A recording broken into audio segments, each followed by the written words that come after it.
Good evening, and thank you for joining us on Frontline Online for the latest in the series we're calling Afghanistan 20 Years On. It's certainly an interesting time in Afghanistan. The Taliban have been very aggressive in recent months, taking over about a quarter of the districts of the country. The advances seemed unrelenting, with Afghan forces apparently melting away, retreating, surrendering, giving up. They've been besieged, encircled, beaten, and this has come as international forces led by the United States have departed the country after almost 20 years. The government of President Ashraf Ghani has appeared weak, leaderless, lacking strategy, resources and will. And this has led to a feeling of panic among Afghan people, many of whom appear to believe that their government is facing imminent collapse. We have here with us a panel of people who will be able to bring some much needed perspective to the situation.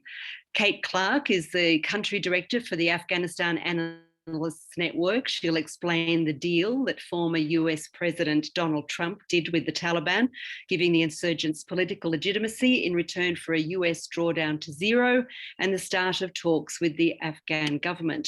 Ahmad Shuja is the Director General for International Affairs at the and Regional Cooperation at Afghanistan's National Security Council.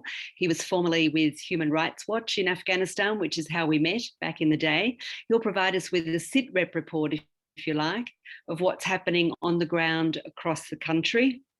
Weeda Mehran is an Afghan academic. She's a professor at the UK's Exeter University via a Cambridge PhD and an Oxford MSc, specialising in conflict and insurgency, and we'll talk on the impact of the current situation on Afghan people. How is it affecting the people of Afghanistan? Carlotta Gall is with the New York Times. She was the correspondent in Kabul for many years and is now in Istanbul via Tunisia, and just back from a reporting trip, so we're lucky to have her. Her book, The Wrong Enemy, America in Afghanistan, 2001 to 2014, is the go-to record of Pakistan's involvement in the war in Afghanistan then and now. Colonel Naweed Kawusi is the Director General of Police Support at Afghanistan's Interior Ministry. His department ensures that the families of policemen killed or wounded fighting the war, as policemen in Afghanistan do, are supported financially and in kind. He'll talk about their role in the war with the Taliban. And Dr. Jonathan Schroden, a military analyst at CNA who's vocal on social media. He's with us as well and will be updating us on the US relationship with and support for the Afghan National Security and Defence Forces and the Taliban's battlefield strategy so far. Welcome to you all and thanks for joining us. Those of you tuning in, please feel free to ask questions. The chat panel can get a bit clogged, so it'd be nice if you don't use it for commentary, but that won't make it to the public forum anyway, I'm afraid. So questions for our guests only, if you don't mind. The format will be that each of our guests will talk to us for a few minutes and then we'll take questions. Kate Clark from AAN will open up for us. Kate, welcome, and if you'd like to give us some perspective, a rundown of the peace agreement between the Taliban and the Trump administration adopted wholesale by Biden, and the substance, consequences, and where we are now. Over to you.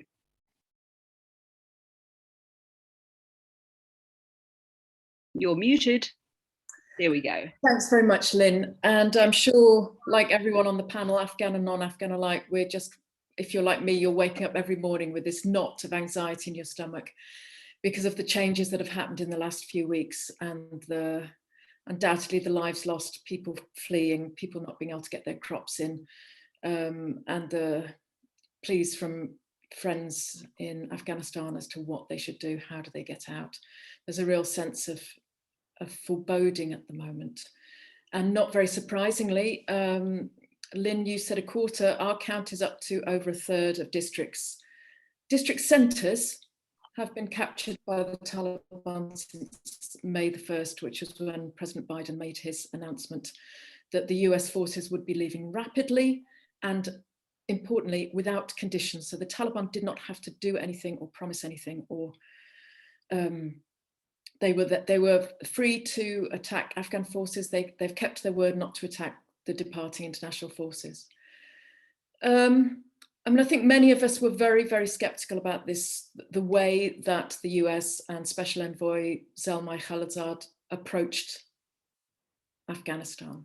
We had seen, it was the Eid of 2018 when there was a ceasefire in which there were no restrictions on Taliban. We saw fraternization between the people that were supposed to be enemies, between Taliban and government troops, government officials. We saw civilians managing to get home. We saw Taliban coming into the cities.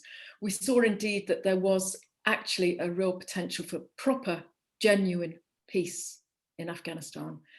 And almost every Afghan that you speak to keeps saying, we want peace. What we have instead is an onslaught by the Taliban. They have chosen to unleash the evils of war on Afghanistan, despite supposedly having achieved their aim, which was to drive the foreign forces out in the middle of a pandemic, in the middle of a drought. So that has been their choice, but it's one that's been sort of gifted to them, many of them think, by the US administration. They have been handed the keys to the ARG, the keys to the presidential palace. And we have seen over the last 2 years, the morale of Taliban getting stronger and the morale of Afghan forces getting weaker. Every time we have spoken to people in the field, both Taliban and soldiers or police or Afghan local police, we have heard tales of problems with supplies, with salaries on the government side, concerns about whether they actually have the backing of their government, concerns about what happens when the Americans go, and on the Taliban, this sense of looming victory. And I would say that's actually not across the Taliban. We kept also speaking to Taliban who did want to negotiate an end to the war, who did not want a new phase of civil war, who did see that they would also suffer, they and their families would suffer if there was an intensification of the conflict. And one of the problems with Khalilzad's way of dealing with Afghanistan is that he went to the top. He treated with the Afghan Taliban, who were mainly living in Pakistan, who did not have skin in the game, as it were. He bolstered them. He bolstered the power of those who did want jihad within the movement. And it was fairly clear that his way of dealing things absolutely relied on the good intentions of the Taliban to negotiate. And this was not clear, certainly to me, whether that was the case. There were some fine words in public, including, for example, supposedly Sirajuddin Haqqani in the New York Times saying nice things. But in secret, when the videos came out of Taliban leaders, they were rallying the troops. They weren't preparing them for a peace deal. Absolutely the opposite was happening. And in order to get the Taliban to the table, Khalilzad had to promise them things that boosted them on the battlefield. So not only the withdrawal of foreign troops, the release, forcing the Afghan government to release those 5,000 Taliban prisoners, various other concessions that weren't in the end given to the Taliban. And then there's been this strange peace process. And all in all, it looked like I think at the very best, one could argue that it kept Donald Trump in Afghanistan. That's probably about it. Otherwise, I think it's been a very traumatic way of leaving Afghanistan. It's left the Taliban stronger and the government weaker. And we can talk as well about, why the government's been weak, why there are problems with the ANSF, why the Taliban are strong, including the crucial backing of Pakistan, why the strategy has been very well thought out, and they've made no bones about what they've done. Of course, there are other players in this game. We could also talk about the last 20 years of, not understanding, the foreign powers not understanding Afghanistan, causing problems through ignorance and too much money and too much violence, not enough concern towards transitional justice, dealing with past war crimes. There's many things that you could talk about. But I think one of the things that is key at the moment is that the nature of the withdrawal has been damaging. And at the moment, you know, I'm hoping that things do sort of steady down and that there is a rallying, but certainly the nature of the withdrawal has made that less likely. And I'll pass back to Lynne now.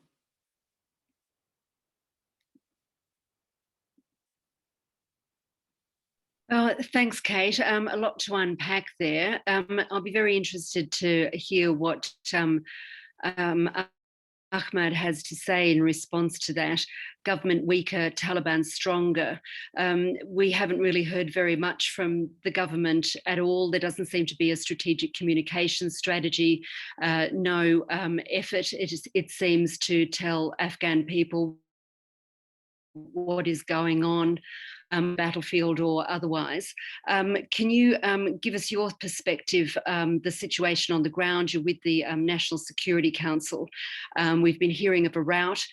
Kate says a third of the districts overrun, and nothing much from the Afghan government to quell fears of a government collapse. What's your take, Ahmad? Well, thank you very much, Lynne, and thank you also to the Frontline Club for organizing this very timely event with such an illustrious panel of experts. I'm not sure what else a government representative could add to the brain trust that exists this evening on this panel. But I have to say, Lynne, that I'm very impressed by your ability to string so many adjectives in your introduction, but also throughout the comment, throughout your comments. But I'm afraid, as a government representative, you don't come to the government for exciting, smart comments. I think you come to the government for the bland, bureaucratic talking points, which I will try to avoid as much as I can. But I'll start with a story. I'll start with the story of the peace talks that were started last September, almost a year ago, in Doha. The two sides got off to a fairly rocky start. They got into this whole jumble, messy situation of the rules of engagement, so to speak. But then near the end of the 2020, the year, on the 22nd or the 23rd of December, the groups decided to take a break, end round one of the talks, and then reconvene on the 5th of January for round two of the talks. Well, the Afghan government's delegation, packed their bags, took their COVID tests, booked their flights, landed in Doha, looking for the Taliban to negotiate with, but they're not to be seen. Well, where are the Taliban? It doesn't appear that anybody knew where the Taliban were. I remember Ambassador Khalilzad did a round of Kabul. He met with the Afghan government, and then he landed in Doha. He didn't know where the Taliban were.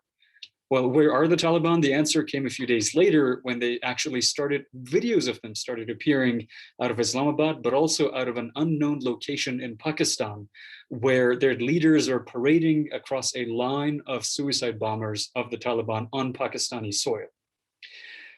Videos also appeared out of Karachi, in which Taliban leadership were visiting the wounded Taliban terrorists who were being treated in that mega city in Pakistan.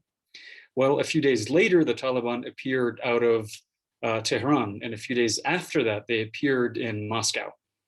So what was happening was that the Taliban were actually using the exemptions that they were given, a privilege, under the UN Security Council sanctions, which were designed to enable the Taliban to engage in peace. They were using that privilege for those exemptions to actually avoid negotiations for peace with the Afghan government. Remember, they had promised to come back on the 5th of January of 2021 for round two. What were they doing? They were actually in Pakistan bolstering the morale and the ranks of their wounded terrorists, but also their terrorists in waiting for suicide bombing squads. This was also around the time when the Taliban were actually engaging in a strategy of assassinating civilian bureaucrats in the government. They were assassinating journalists, they were assassinating activists, they were assassinating literally anybody who was not a Taliban, carrying a gun or a family member of the Taliban. And so the Taliban were not even pretending, they have not been even pretending to be engaging in peace, even as they're escalating their campaign of terrorism, not just against the Afghan government, the Afghan state, but also the Afghan society. And they are doing this enabled by the privilege of UN Security Council travel exemptions. but also by the privilege of being able to go into Pakistan to bolster their ranks. So as they were escalating their fight against Afghan state and Afghan society in January, the abuse and the misuse of the sanctions gave them in their international engagement what they always had in their terrorist activities, which is the strategic depth to which they could retreat to avoid engagement, to deflect pressure. So the Taliban are actually, it has appeared to us that they're pursuing a strategy of outright military takeover. And they're taking the fight to places where they never did, or where it never went. Places where the people could actually grow their crops, tend to their animals, and live their lives. The Taliban are pushing into these areas, and not only are they pushing the violence and the terrorism in these areas, they're also pushing violations of the laws of war into these areas. They're planting IEDs for which ammonium nitrate actually comes from 2 factories in Islamabad. IEDs that are being planted by the Taliban in people's orchards, in people's crops, in people's homes that are abandoned, but also on the pathways leading into and out of their villages. So people who have who've been stranded can't leave, and people who've left can't come back. And so it is not surprising then that the people are actually rising up. The people are taking to the weapons to defend not just their areas, but also their livelihoods. Remember, this is where if you don't tend to your crops for 3, 4, 5 days, those 3, 4, 5 days of conflict, then you are risking to lose your entire crop for the year, because these people are not cash croppers, they're subsistence farmers. In the middle of a drought that has been running for a couple of years now, if you lose a few days of work on your crops, you risk actually famine or starvation in the winter when that time comes. And so the Taliban are pushing their hand on a strategy of outright terrorism and military takeover. The upshot is that it is actually risking eroding the domestic consensus, political consensus in support of peace.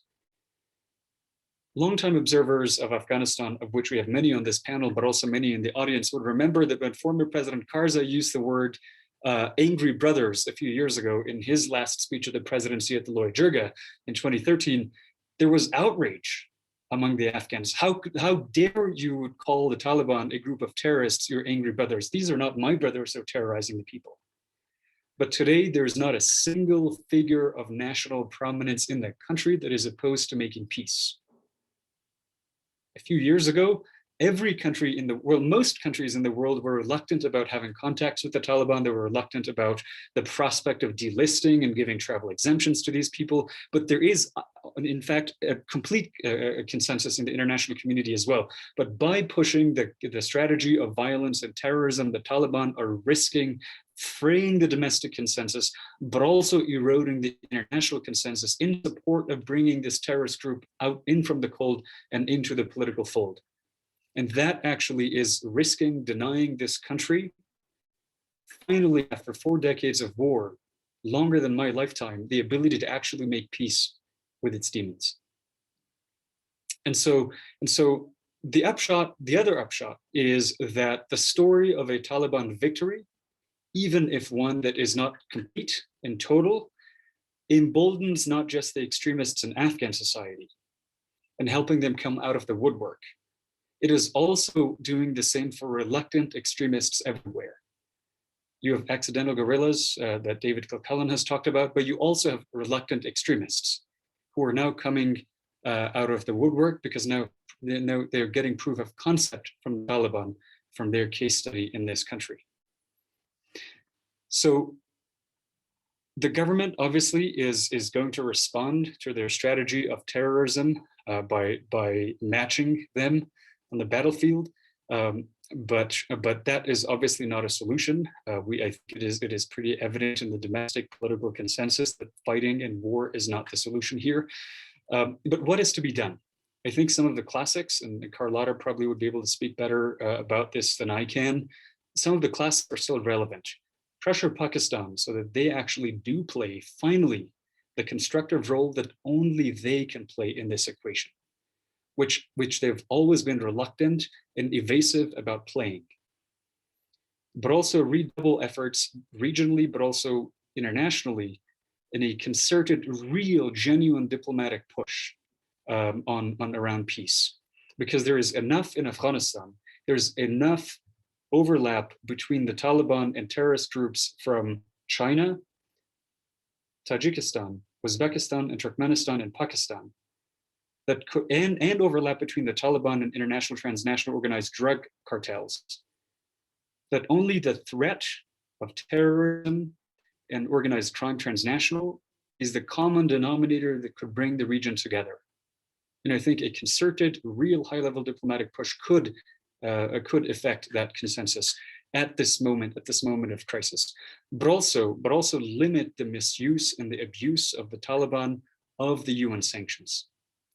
A full and complete implementation of the UN Security Council sanctions in 1988, even if improved marginally from the current practice, would have the following effects. It would give the Taliban, it would actually deny the Taliban their ability to gallivant across the international stage and bask in the glory of international mainstreaming. It would also deny them the current unrestricted supply of explosives from across our southern borders, because but also supply of money, supply of arms and ammunition, because those things are covered under that sanctions resolution. We are working with our partners, but I think there's only so much one government itself can do. I think there's enough that in the sanctions that could affect a meaningful, that could have a meaningful effect on this particular issue on the Taliban. I'll stop there. I think I'll limit most of my comments to if there are any questions. Over to you, Lynne. Thanks, Ahmad.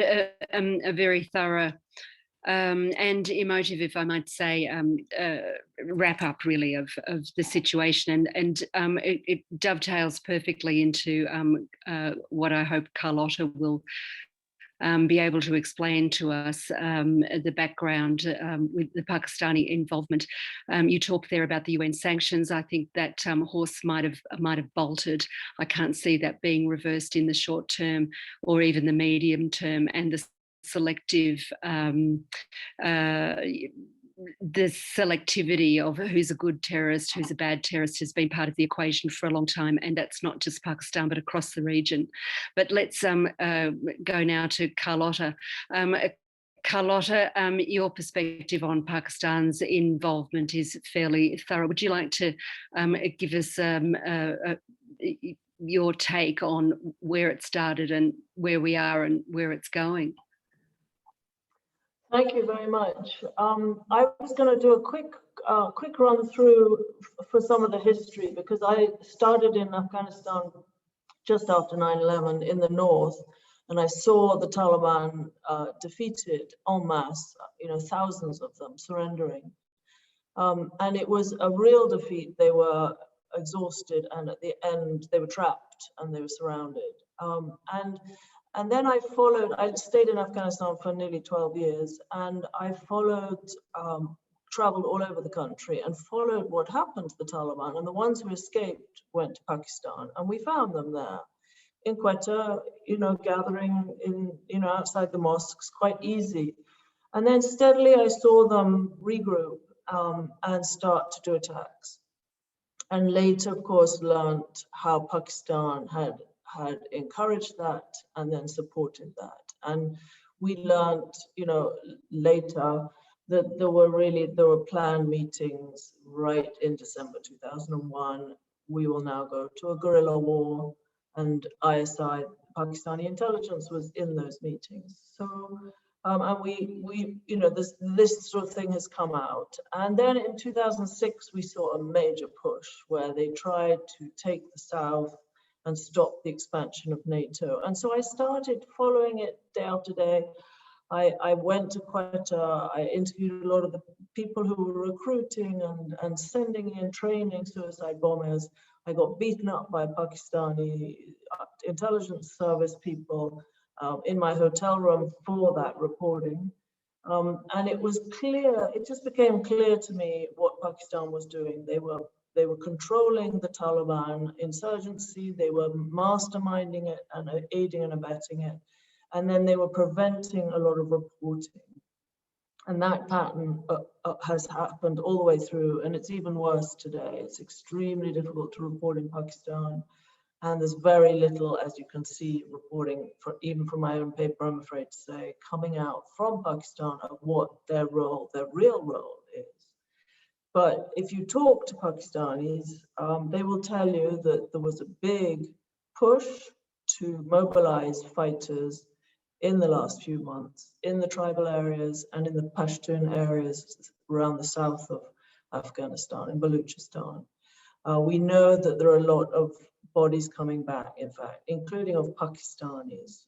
I recently talked to an Afghan Taliban commander who he talked about his brother. He's retired, but his brother is fighting. He has 900 men under him. They rotate in shifts. Half of those are Pakistanis, he told me.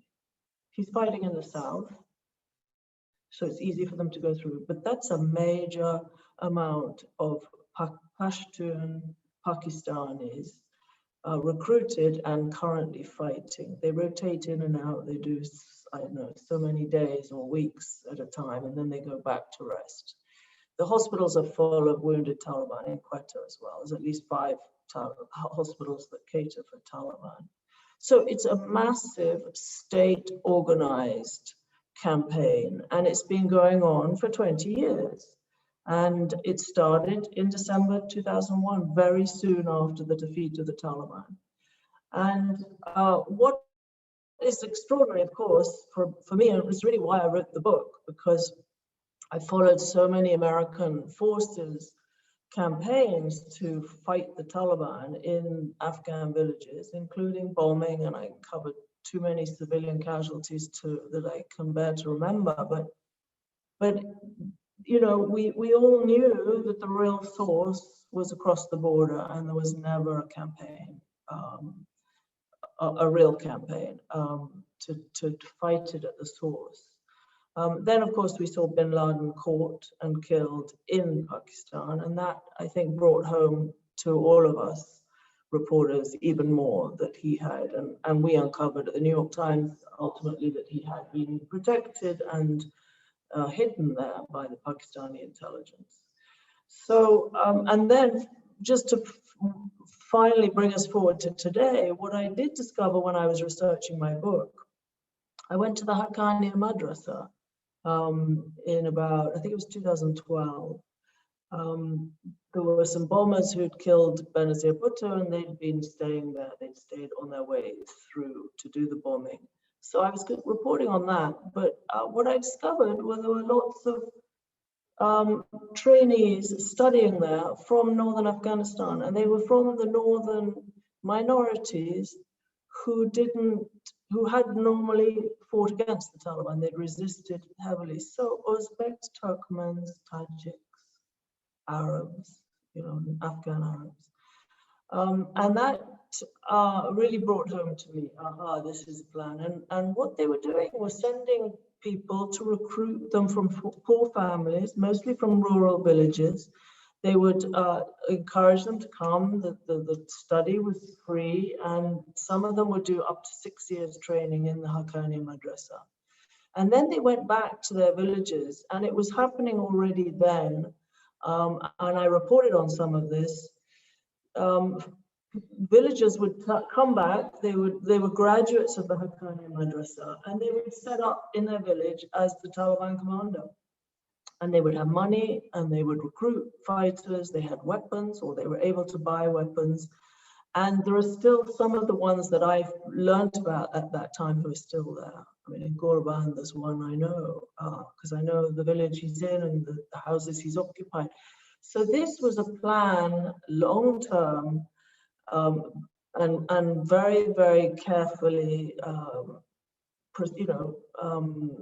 followed strategy to do what they failed to do the first time, which is to take the north. And I think that's what we've seen in the last few days and weeks, is that the strategy is to completely sweep the north with their own fighters and their own commanders who are local this time and not coming up. I mean, I've read Kate's recent report, and of course it's not purely those. There are others who've been brought in, but I think it's a very, very important issue that needs to be looked at, because I think what it shows is that Pakistan has never given up on its idea to have a client state in Afghanistan, to have a Taliban, Islamist, whatever you want, a fundamentalist group that they can have strong control over and strong relations with in power in Afghanistan. And this almost annexes Afghanistan, but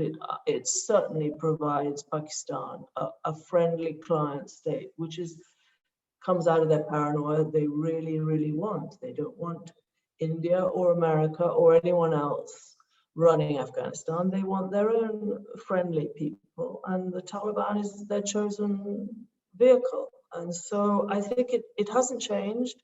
It hasn't stopped. The Americans knew it all along. The American governments, the various governments. Trump even talked about it when he came in. Khalilzad was the most outspoken ambassador who talked about this when he was ambassador in Kabul. So they all know it, and I think what we're seeing now is an American decision to, we can't beat it, let's go with it.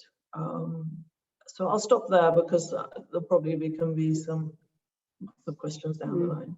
Thank you. Well, thanks, Carlotta, and can't beat it, so let's run. AP breaking news, President Joe Biden says the United States military mission in Afghanistan will conclude on August the 31st. So there you have it. Weeda, we'll turn to you. You've been working on analysing the Afghanistan situation as an academic for some time, and you wanted to talk this evening about the impact that the changes of recent weeks and months are having on the people of Afghanistan. I've been moving around a little bit, went north last week, and my feeling is that there's the uncertainty, the lack of communication and information that's coming from the government, the fall of the districts that we've talked about, the impunity that the Taliban figures have is feeding into a very palpable uncertainty that's can be interpreted as a panic. What's your take? Thank you very much for inviting me here, and it's a great pleasure to be with this amazing panel and speak about some of the very important and concerning issues in Afghanistan that is worrisome for a lot of us. For me, at the rate that the Taliban are advancing right now, the question is no longer whether the country will fall to the Taliban, but it has become a matter of when and to what extent.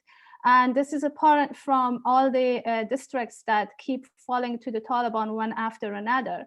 And the recent US intelligence reports that also predicted and indicated that the Afghan government would collapse in 6 months after the US withdrawal has been also pointing to in addition to militias and former warlords rearming and talk of public mobilization. These are all classical examples of early warnings of civil war and how imminent it is. Even if the Taliban's advancing towards major cities is halted by the Afghan security forces with the help of state-sanctioned militias, rearming a strongman, rearming militia commanders and warlords has a very detrimental impact on a state institution and the very fragile democratic system that we have had in Afghanistan so far. So Afghanistan that we have known so far, despite all of its fragility and issues and problems that the government had, it is going, from where I stand, it is going to get even worse. This combined with a wave of educated and skilled Afghans who are leaving the country or attempt at leaving the country, as Kate Clark also mentioned, the damage that this will have to state institutions in the short to long term is also irreversible. Moreover, the social psychological impact of this withdrawal, as it was also mentioned by Kate Clark, in the manner that the withdrawal has taken place. is really tremendous. Particularly if we look at the manner that Bagram Air Base was abandoned without a proper handover to the Afghan authorities, this has actually signaled a lack of trust in ANDSF. And also this approach has shown that whether the Taliban sits at the negotiating table or not, or continues fighting, is essentially inconsequential and irrelevant to the decision, obviously, as it has happened to the decision of pulling the troops out of Afghanistan. And this has led to also the point that you raised, that there is a widest, and a few other panelists also mentioned this, a widespread and debilitating sense of uncertainty and distrust amongst Afghan public towards the government, actually the security situation, and whether or not the Afghan National Security Forces are able to fight against the Taliban. And ANDSF's Afghan National Security Forces' reluctance to fight and being demoralized in general, this is the discussion currently, it has largely been attributed to the impact of the psychological warfare. The discussion is essentially that it is not how the Taliban are taking over, is not necessarily a matter of having the upper hand militarily, but engaging in this psychological warfare that and the flow of information throughout the social media that has had a negative impact on the whole situation. This has been to the extent that Afghan officials recently attempted at managing this flow of information and messaging strategies, that the messages that go through the traditional media outlets and also social media, and to harness this, they have to turn the tide around in favor of the government. The Afghan government has recently held a meeting, interministerial meeting with Hajj and Religious Affairs, Ministry of Culture, etc., to actually require the Afghan media to take into account the national interests and be mindful of the impact that the news coverage will have on the public, and particularly on Afghan National Security Forces, and how it might actually undermine the security forces and contribute to their demoralization. And this, for me, is probably one of the signals that we are already on the track of losing some of the achievements that we have made in Afghanistan.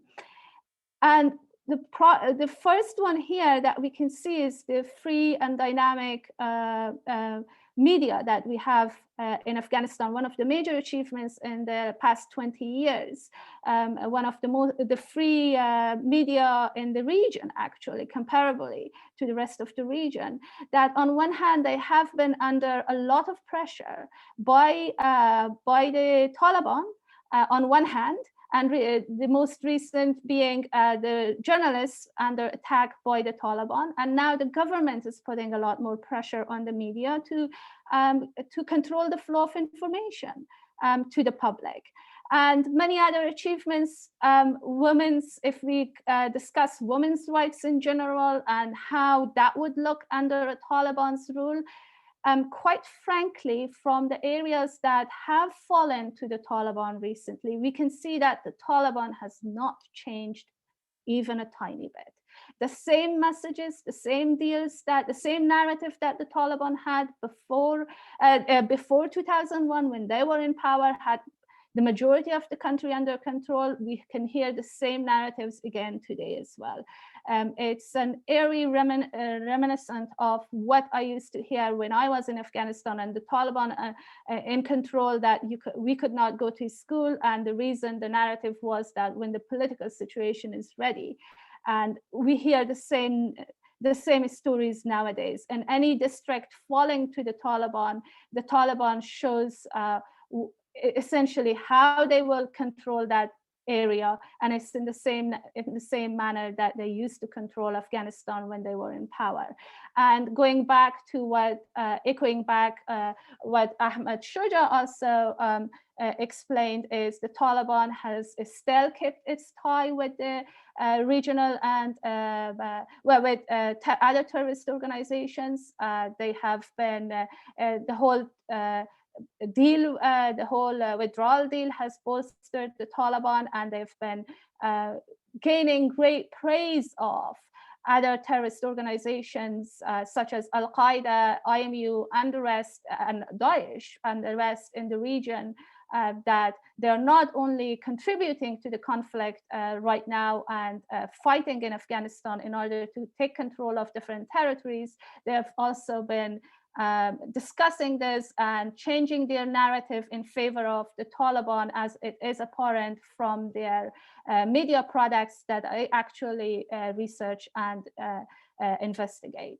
So these are some of the major important points that we can, I think are important, and we can discuss them. And now I pass back to you, Lynne. Thanks, Weeda. I think the points that you were making about the demoralisation of the Afghan fighting forces segue directly into our next speaker, which is Colonel Naweed Kawusi of the MOI's Police Support Directorate. Weeda made some pretty good points there, I think, Naweed, about the perception of a demoralised fighting force becoming a self-fulfilling prophecy, if you like. Can you talk a little bit about what your perception is of the way forces are fighting, and why it is that the general perception of the Afghan public and outside Afghanistan is that they're being rolled over, they're not fighting, that the narrative is very much against them, and that we're looking at the potential collapse of the forces and as a corollary, the government? Thank you everyone. Interesting comments and opinions, and I'm really honored to be here amongst you and learn so much. Allow me to start by saying that the morale of the ANDSF, and especially the police, is not low. It's not. I say this from ground zero. I say this because I deal with people, by our brave soldiers and our police officers, who come to me wounded, and I see them every morning, and the first thing they tell me is, get me well so I can go back. Okay, sorry, Kabul, power outage, that happens. Anyway, the morale is high. We are at it every day. We are getting our recruitment has been up by 30% in the last 2 months alone. The police recruitment, we're getting more and more enrollments into the police, and there are people, they're not just the usual normal batches anymore, but they're rather the more educated types that are now coming in to enroll into the police and to become police and to fight for their country. That's something that we haven't had in so many years, and that's something that we're very optimistic about. And to me personally, as someone whose main job is to actually keep track of who do we lose, who is wounded, who is injured, who is disabled or differently enabled, and how do we support them, how do we get to them, how do we provide assistance of a variety of assistance packages to their families while they're injured or killed. I see firsthand what's happening here. I see firsthand what's happening on the ground with these soldiers, with these police officers and these police personnel. What's happening out there, it's a war. It's a war. I don't know, I have been in a war. I was a soldier back in the day, and I have faced Taliban head on in battlefield, and on the, in urban areas, and on a different, in many places. So to me, the Taliban are the enemy, and when we go to them, it's not about, we have this saying in Afghanistan that there are no cookies in war. We don't do niceties in war. It is a war. So when we go to a war, there will be casualties. The trick, the issue here is that the police, the ANDSF in general, are not without morals. We do believe, without morals, sorry. We do believe in what we are fighting for. And this is not for politics. This is not for somebody who's sitting at the head of a government. This is for our own future. I quit being a soldier almost 10 years ago, and I went into a civilian life. But I decided to come back for that very same reason, that the only way we can fix our country is if we roll up our sleeves and we decide to do it ourselves. Now, I decided to do this in a time when the US decided that they're going to withdraw their troops. The international community decided that they're going to withdraw all their troops. And we were faced with an enemy that had a team in Doha talking negotiations and peace and reduction in violence, all these fancy terms, that while on the ground, all they did was they did the same thing they've been doing for 20 years. They kept attacking the ANDSF. They kept killing civilians. They kept kidnapping civilians. They kept destroying the infrastructure. Believe me, Taliban have not changed, and they will never change. I have seen them, in a very close proximity, and I know what they're made of. And what they bring to us is nothing but destruction, is bringing us back to the Stone Age, giving us a life, taking us back to a time where it was one of the darkest periods of our history. And we have such an illustrious history that, that time period is standing out. It says something. Now, one of the things that I wanted to discuss here was the issue that the battle of narratives. That's what I call it. It's a very sophisticated barrage of messages of how do I put this? A very coordinated, a very comprehensive campaign that's been going on for a while. I'll give you an example. I went to see Zabiullah Mujahid's account 18 months ago, his Twitter account. It's just one platform. I went through it, and the messages, the wording, the way the messages were, put together, did a 180 turn to the ones that you see today. It is as if you had a kid drawing using the paint software on a computer, and then suddenly they go pro on Photoshop, on all these fancy graphic design software. That, to me, it showed a pattern. It showed that this is being taken over and being managed by somebody who know what they're doing. Now, I understand that the government of Afghanistan needs to step up its game when it comes to the whole this battle of narratives. We've been doing, we could be doing a lot more. About my problem, and I did my degree in Stratcom, is that I don't see a lot of professionally trained individuals in Afghanistan who actually know what Stratcom, PSYOPs, IO, and PSYWAR is. That's the problem.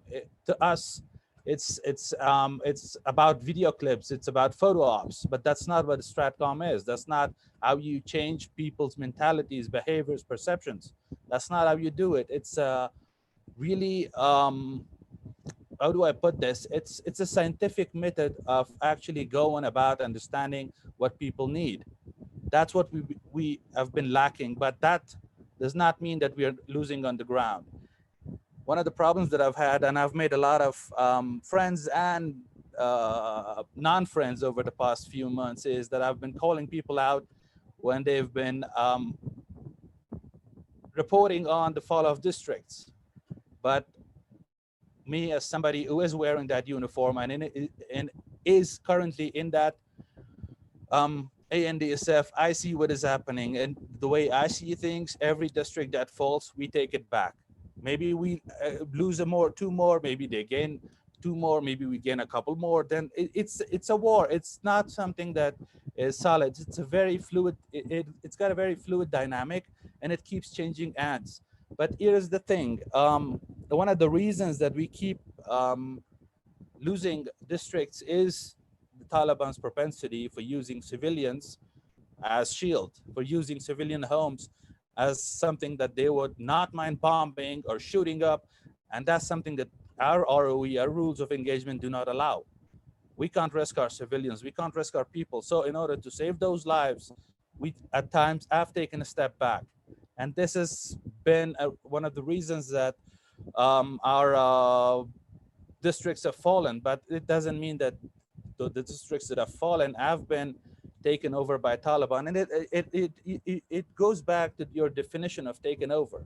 If you consider a bunch of guys sitting on their motorbikes, running around, driving around in a district being taken over, then yes, they have taken over districts. But from a governance point of view, the services they provide, the governance system in place, that's zero. It's non-existent. And you're already hearing about what they're doing in Badakhshan and in other areas that they've taken over, about what they're doing, sending out these announcements that you're not supposed to go out alone. You're supposed to go out with a man. You're supposed to not attend schools, go to jobs. So, these are very basic indicators. I mean, if anybody's watching, they would be smart enough to realize that Taliban have not changed. They are the same people they were, and they will always be the same terrorists that they were. On my last point, if I might share with you, to me personally, withdrawal of the U.S. and NATO is not a bad thing, really. To me, it is a blessing in disguise. We have been running our own ops, 98% of our own ops since 2004. We have been doing our own raids. We have been doing our own both urban and rural operations, both offensive and defensive operations, our own. We are running our own Air Force now. I mean, of course, there is the issue of logistics and everything, but here's the thing. How can you make something unless you have the pressure of it on you to make it work? Human beings naturally do not rise up to the occasion until they are put in a situation where they can actually step up and do something. So to me personally, it's an opportunity. It's an opportunity for us to actually step up, to take charge of our own destiny and our own future. And for me personally, to be able to work for the future of my own kids and my own children and my family. For us, this is not going to be easy. It's almost going to be impossible, but we are going to do it. We are going to do it. I mean, hell, I left a UN job for this, so it better work. Thank you. And thank you, Colonel. Jonathan Schroden, it's going to work. Colonel Kawusi is convinced that the narrative is the problem. What's your take? The narrative is against the Afghan military beating the Taliban at all, that the government's going to collapse. We've heard it from the horse's mouth that that's not going to happen. What's your take from where you are? Yeah, well, first, let me start by saying thank you, Lynn, for the invitation to join such an august group into the Frontline Club for hosting this discussion, which has really been fascinating so far. I really appreciate the question, and obviously I appreciate Colonel Kawusi's comments as well as his service there in Afghanistan. I would agree with him that the narrative is a challenge. The Taliban have a very strong and coherent narrative that they have advanced for many, many years, right? Which is that they are a strong organization, that they fight for religion, that their members are, strongly aligned with their vision, and their motivation for fighting is quite strong. They do a lot in the information sphere, as the Colonel pointed out. Their strategic communications are quite good, quite sophisticated. But the thing to understand is that they align their messaging, they align their actions in support of those messages. And so that's what really creates power on their side, right? In that messaging campaign and that narrative, is that the video often matches the audio, at least initially, right? So these videos, for example, over the last few days of them, quote unquote, overrunning the capital in Badghis, for example. right? You saw lots of videos of Taliban members riding seemingly unopposed on motorcycles into the city, people waving at them, you know, flying the white flag, et cetera, et cetera. And the Taliban claim that they have effectively captured a provincial capital. Now, the next day, the Afghan security forces roll in, you know, mostly push the Taliban out of that particular city into the outskirts. This has happened in other places in Afghanistan as well. But, you know, it's the next day's news, right? It's the next day's social media hits. It's not the initial wave of the white flag flying in a provincial capital, which fits the Taliban narrative of inevitability, that they will inevitably take over Afghanistan and it is only a matter of time. And so it's a powerful narrative that they have, and they have lots of, you know, videos and actions that are seen to be in support of that. What the government is lacking, and here I think Ahmad commented on this as well as the colonel, what the government is lacking is a compelling narrative to counter that, or a compelling narrative of its own, right? What you see on the government side is largely squabbling among Afghan political elites. You see corruption, both, you know, visible, you know, manifestations of that, but also strong manifestations of it in just about any poll of Afghans that's been taken over the last few years. I mean, as bad as corruption was during the Karzai presidency, it has somehow gotten even worse under President Ghani, as polls have indicated. And you see what ostensibly looks like the Afghan security forces collapsing in, you know, large swaths of the north these days, for example. Now, again, is it a total collapse? Not necessarily, right? And we've seen the Afghan security forces come back in and take some of the territory back, though certainly not all of it. But again, there's not a compelling narrative from the government side that says, here's our strategy to defend the country. Here's what we, you know, there are claims that there is such a strategy. There are claims that the government has deliberately repositioned Afghan security forces to bolster defense of the cities, to bolster defense of key terrain, roads, et cetera. But the government hasn't provided any visible evidence of that. And so there's no video to match the audio. There are claims that these things are happening, but there's no visible manifestation of that is compelling or convincing to audiences either internally or externally. And so that is the challenge of the narrative that the colonel described. Now, there are things that one could point to your point about, do I think collapse is imminent? Here, I actually don't think it is. And I wrote at length about this in The Diplomat, a magazine focused on South Asia a couple months ago. My view is that the Taliban, while a strong and coherent and cohesive insurgency, and certainly a significant threat to the Afghan government, cannot militarily overthrow the government based on a whole series of considerations and military balance of power type analysis that I've done previously that I won't go into in depth here. But nonetheless, they pose a significant challenge. They do have the capacity to take and hold large swaths of rural territory. I do think the Taliban will find it another matter entirely if they try to take some of the larger provincial capitals, places like Kandahar, like Mazar-e Sharif, like Jalalabad, for example. They will find it much more difficult to mass fighters, when they lack any type of air defense, for example, and are completely overmatched in the air by the likes of the Afghan Air Force. So there are military balance of power calculations that suggest the Taliban don't have the capability or the capacity to militarily overthrow the government. And I still believe that's true. There are some caveats to that are concerning to me. One is that the Afghan forces have to stand and fight. And we've seen some of them melt away in some areas of the north, and that is concerning. If that becomes a larger trend, that will augur against the statement I just made. The other thing I think that is concerning to me is whether or not the Afghan government can keep contract maintenance and logistics support in place, especially for the Afghan Air Force and for the Afghan Security Force vehicle fleet, which are almost entirely reliant on contractors to maintain those airframes and those vehicles. And so those are some of the concerns I have. On a more positive note, I'll just end by highlighting, you asked me, Lynn, to sort of mention what the US support to Afghan security forces will look like going forward. There is, I think, this narrative that has built that the US is walking away from Afghanistan and sort of abandoning Afghan security forces. And I'll just highlight that is definitely not the case. I mean, then as the president has said, the nature of the relationship will change. There's no question about that. And the amount of support being provided will be in some ways less as well, mostly on the side of advising. But in terms of financial aspects, the US has pledged roughly $3 billion in support for the Afghan security forces again in fiscal year 2022.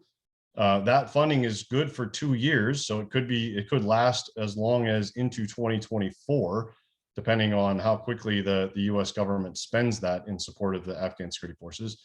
And that's not a small amount of money, right? So there is that level of support. The US has also now announced that it will open a security cooperation assistance office in Qatar, which will be designed to oversee the execution of that funding as well as to coordinate it with the Afghan government. It's also going to leave a 2-star admiral in the embassy there in Kabul as what they're calling US Forces Afghanistan Forward, to continue to liaise and provide some amount of support and advice to the Afghan security forces. And then the last thing is there are still a bunch of unresolved suggested actions that the US government has said it might engage in.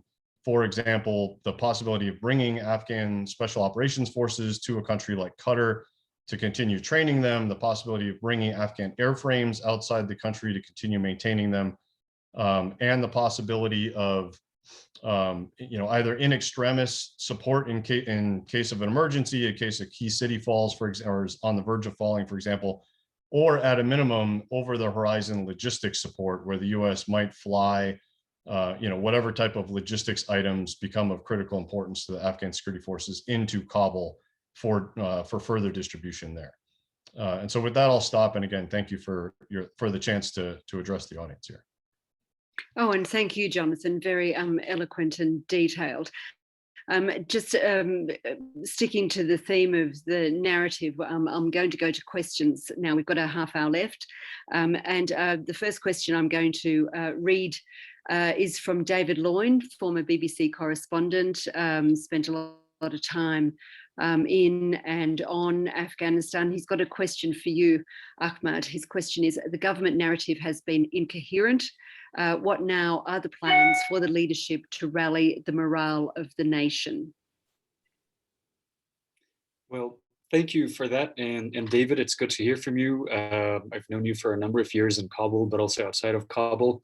It's good to see you on this medium, but I think you and I would both agree that in the situation that Afghanistan finds itself, narrative is really not the only thing. It's not even the only thing in the top 5. And so what you have is an insurgency that has support across the border that is complete and total, and not just ability to hide and train and recruit, but also to strategize, but also to raise troll farms. And I know this because the videos of the TV interviews that I do are bombarded by Taliban troll farms all over, in every channel. Russia Today, Al Jazeera, you name it, and the Taliban trolls are there. And do you think they're able to do that from Kabul or from Hisarak or from Maruf district or from Bohran of Helmand? Of course they can't do that from these areas. And so when you're talking about a narrative, you're talking about a narrative that is a number of religious mullahs from the villages of the south, and now increasingly somewhat from the north as well. The narrative they're capable of creating versus the narrative that somebody else is capable of creating, who is a sophisticated user of technology, who has done this kind of messaging perhaps in the past as well. But I'll tell you something else. I'll tell you, a couple of years ago, a US diplomat whom I will not name once told me that the Taliban propaganda machine is actually handing us our collective backsides. I'm using a euphemism here, but it was pretty evident that it was not just the Afghan government, but ISAF, but also RSM that has been struggling to actually counter what is coming from the Taliban, allegedly from the Taliban. But it's always going to be asymmetric. messaging wise between a government and an insurgency. When you're not responsible to a public or to an independent and sometimes very, very robust media, it's a lot easier to be nimble and agile, to change positions and not be questioned, and get away with it. In a democratic society where there's a cacophony of voices, democracy is always going to be at a narrative disadvantage. You can't really maintain message discipline and coherence when you have 1,000 types of political opposition saying things freely. You can't really maintain a coherent narrative like the Taliban are able to when you have media that is representative of the variety of spectrums and diversities of this country. But look at what happens when you actually expose the Taliban to the sun. Internal documents recently leaked, the Taliban pleading their leaders to stop, for heaven's sake, taking second, third, and fourth wives. All of them in the Taliban public died. That's what happens when you expose an insurgency to the sun, to an independent media. The Afghan government actually is being exposed to like this in very similar fashion every single day of the week, not just domestic Afghan media, but the media of the world. In some ways, you actually have more coverage of Afghanistan than any other country, because you have the media of every country under the sun covering Afghanistan, covering the government. They're getting excellent access. You're getting better access here than you would in your own government, in your own countries, with your own officials in many ways. But the point is that the Afghan mass media law does allow the Afghan government some leeway in how it chooses to organize in what limits there may theoretically be placed on the coverage of the media. There are words, admittedly to me as somebody who's former Human Rights Watch, nebulous, words like in the national interest, words like, I'm paraphrasing here, but offends the public sentiment. These are words that are nebulous, that have never really been defined in Afghanistan, but also risk, if the Afghan government, which has never really tried to use the mass media law to pressure the press or to curtail the press in any organized policy informed way. There has been ad hoc, efforts, across a number of years, but it hasn't really been done in an organized way in this pursuit of a policy and narrative objective, so to speak. And so what Weeda Mehran described is the effort with the Ministry of Hajj is an effort that is nascent, and the risk there is that you could be clumsy on the clumsier side of things. You could risk going overboard, or you could risk going underboard. And so figuring out the balance is actually not easy. But having said that, work is being done on a narrative, on the narrative side of things. And I think you're beginning to see signs of improved messaging in the past few weeks. You're beginning to see videos coming out and, things coming out. Part of that is because there really is a resistance going on across the country. Commanders are stepping up, people are stepping up, which is why we're able to tell a message of resistance against the Taliban's use of increased terrorism and a military strategy of outright military takeover. That's a long way of saying that the government is looking seriously into it. We've been actually looking into it for a couple of years. I think you're beginning to see results, but it's going to take some time. Thank you. And thank you. The next question I'm going to direct at you, Kate, if you don't mind. It's from Anna Ballesteros, and the question is, do you think we in the West have decided to fool ourselves accepting the Taliban want peace for the sake of getting out? Has the Doha process been a performance and we've decided to fool ourselves? Thoughts and prayers for Afghans from Madrid. Bless you. Well, I'd only have to, yes, is my answer. That is? Yeah, I think... Elaborate, please. Well, A for Britain. I am one of those people who have been pressing for peace, for talks with the Taliban. I think the first time I talked about it with a British official was 2004. So I've been saying from then, you have to deal with these people. And while I agree with Carlotta that Pakistan has had a malignant hand, at the same time, the way that the people who took power in Afghanistan after 2001 behaved created enmity.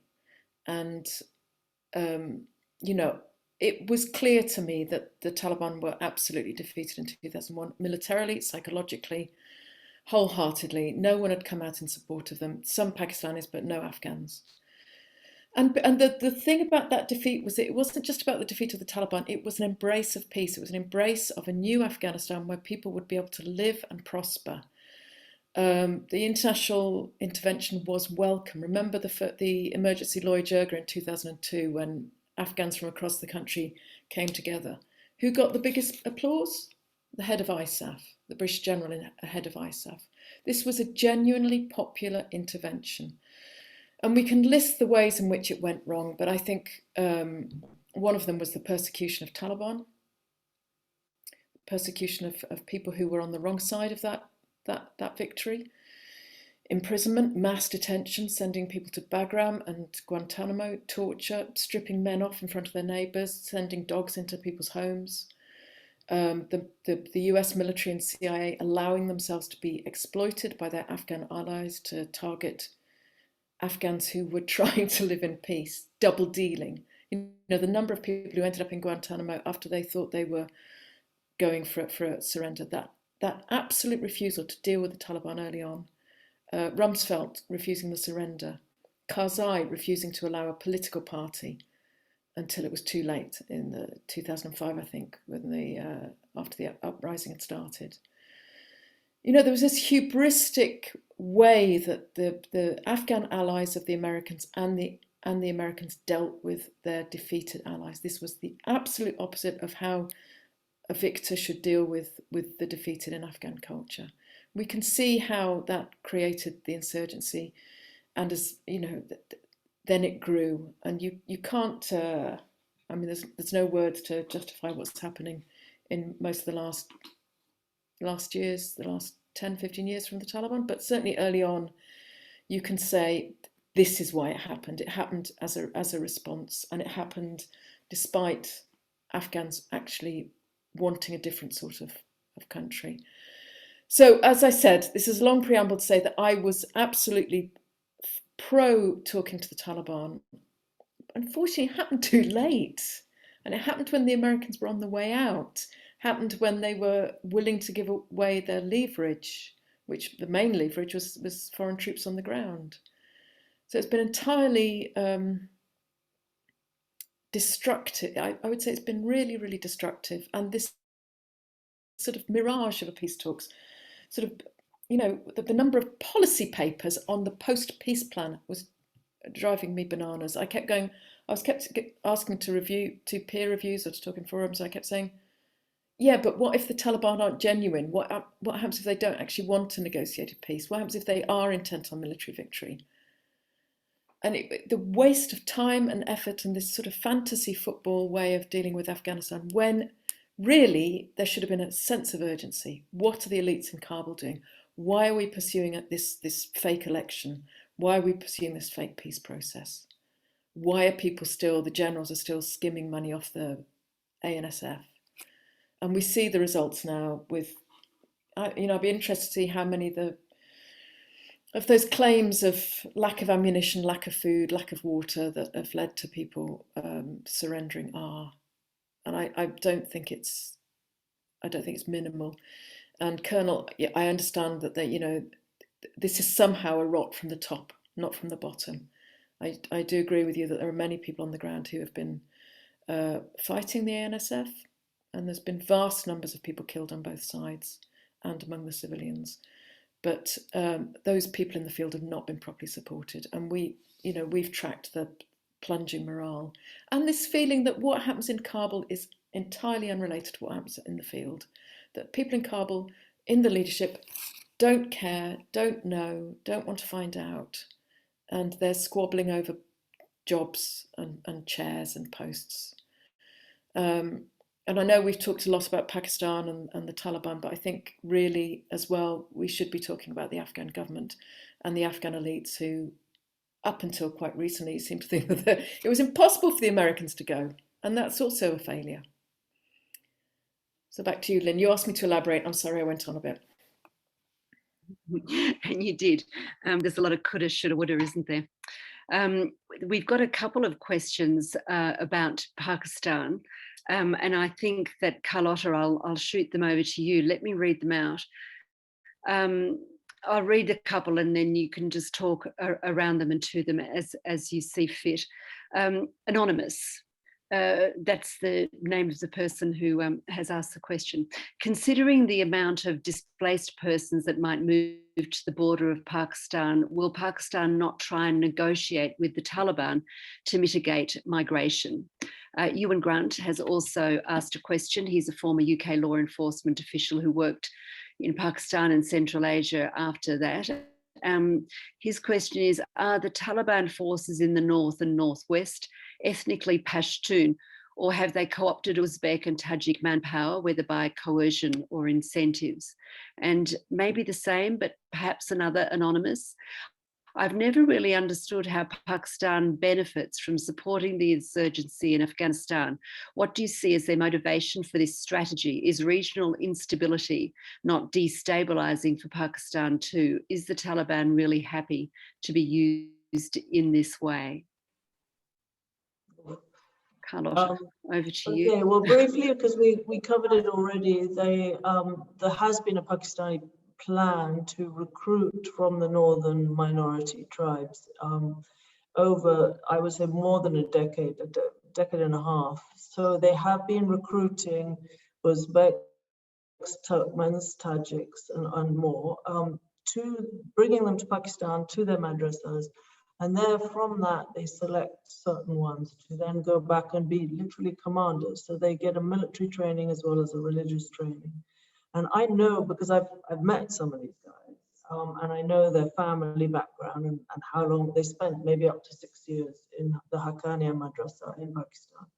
And that's been a training that the Pakistanis have been doing since the 80s. So that has happened.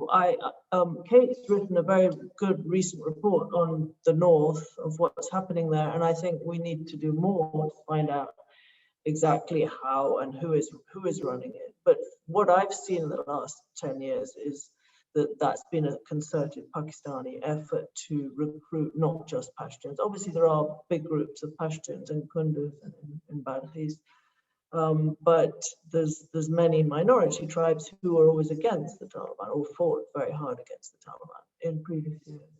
The very interesting thing is how many, if the people did start to flee fighting, we know there are already a lot of people displaced in Afghanistan. Are they going to try and flee to Pakistan if Kabul gets attacked or rocketed or Jalalabad? And interestingly, today, Pakistan said they're going to register anyone who wants to cross. They're going to try and close the border, in other words, and only let the people they want through. That could be very, I think that could be very difficult. I think if there is mass fighting in the big cities, people will vote with their feet and they will leave, and they will, the fence that the Pakistanis have built would probably be pushed over. But that shows that Pakistan doesn't want them coming their way. And what's interesting is I'm in Istanbul in Turkey, and Afghans are arriving every day here from a very long trek. It takes about 2 months, often a lot on foot from Pakistan on the smuggling routes. And I was just down on the coast with the Coast Guard the last few days, and 3 of the 4 boats that I saw being picked up were Afghan migrants trying to get to Europe. So there are people on the move, there's no doubt about it, in big numbers. And I think Pakistan doesn't want them.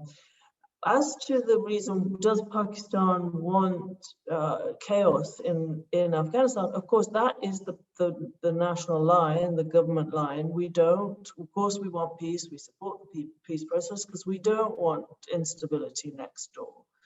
But at the same time, the military has been encouraging the Taliban to go for a military victory. There's no doubt about it. They were very happy with the Doha Accord, the generals in Pakistan. They were very happy to see America go. That's long been their ambition.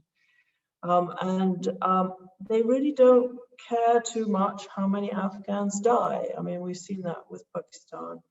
Shuja made the point, the fertilizer factories that have been supplying the base for the IEDs has been going on for more than 10 years. It was going on when I was there.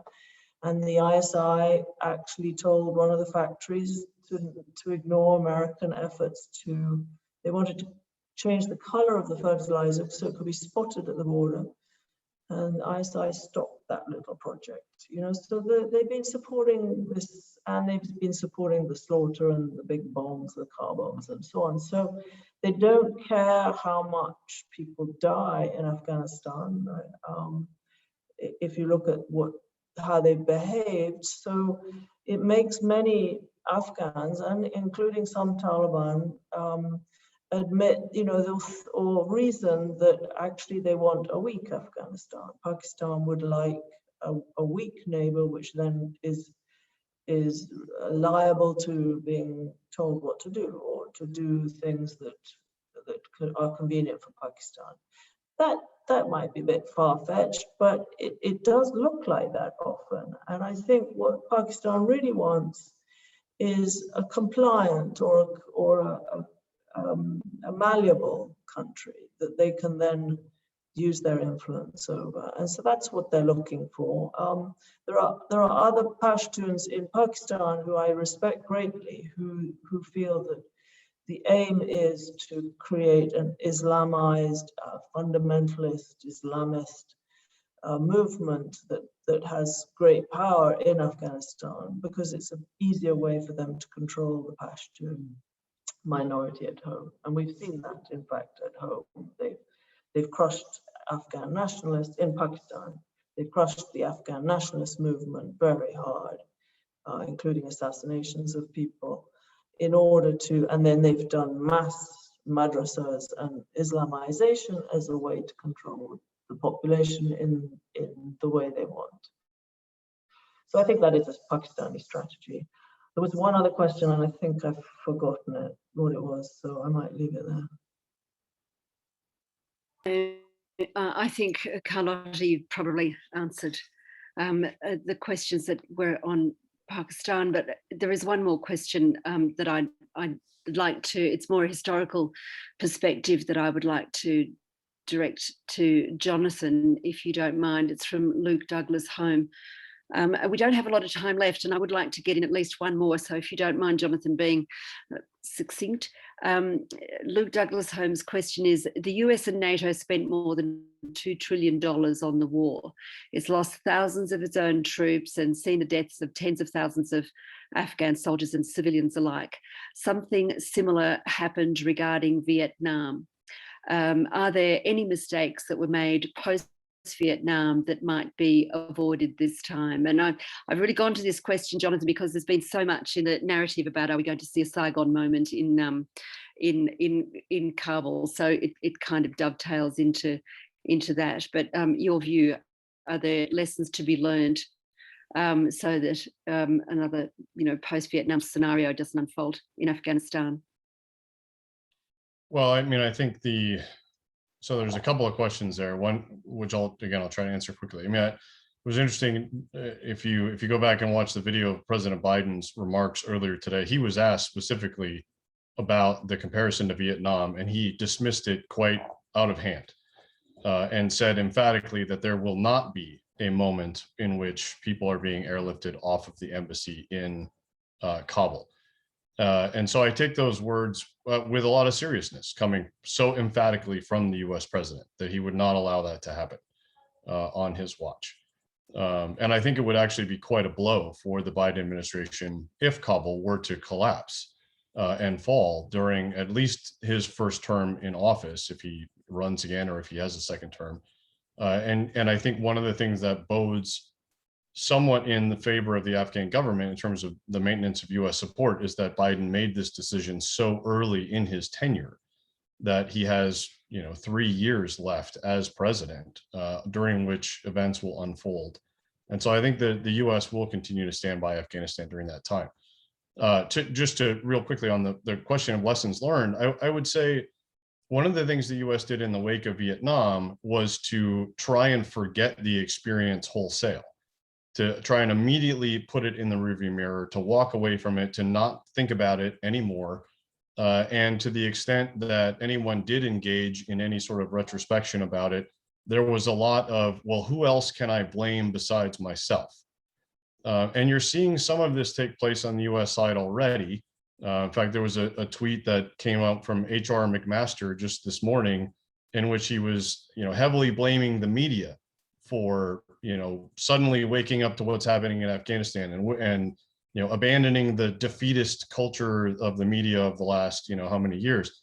And so there's already this, you're seeing indications of, former US officials, blaming the media, blaming other people, trying to pin this on other folks. And I think the biggest mistake we could make as a country is to engage in the same sort of, who else can I blame? How quickly can I walk away from this, right? The US needs to engage in some deep introspection in the wake of its withdrawal as to what happened in Afghanistan and why, and where the blame really resides, and what we need to do differently as a country going forward and the next time that this happens, because it will happen again, right? It will happen again.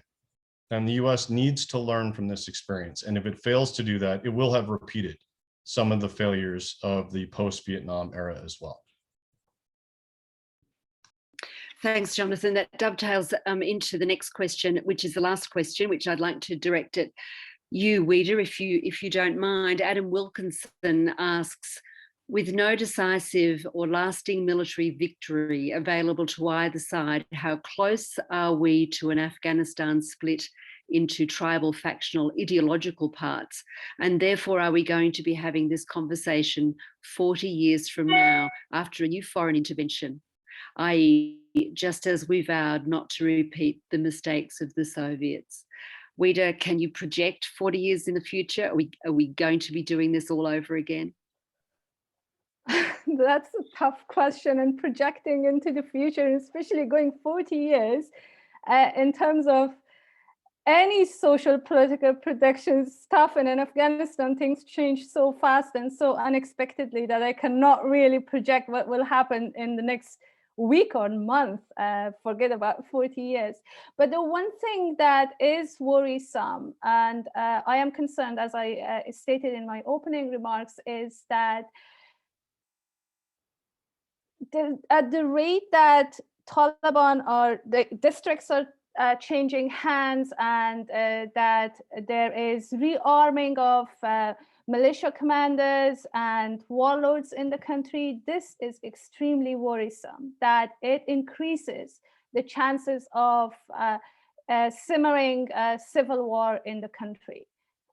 That although I agree with my panelists that it would be extremely difficult for the Taliban at some point that they might take over Afghanistan militarily, but the negative impact that this whole rearming and mobilization of the public will have, it's a huge setback to building state institutions and to the government in general, the state that has been built in Afghanistan. So the one thing that we can predict in the future, I don't want to name any specific, determine any specific number of years, is if we go like this, we have to go into another DDR. Its rearming is going to undermine. It has to actually happen within the whatever efforts are taking place. It has to happen more structurally within the government structure, and some level of control and a strategy in place. That if commanders are rearmed and militias are rearmed, there should be a strategy and provisions in place that how it is going to happen, rather than out of control in a chaotic manner, which would become a lot more problematic in the future. Well, let's watch this space, I guess. So we're out of time. I'm going to say thank you to Carlotta and Naweed and Jonathan and Ahmad and Kate and Weeda. Thank you very much for your time, for a very erudite and interesting and insightful conversation. And thank you to the Frontline Club, and good night to everybody.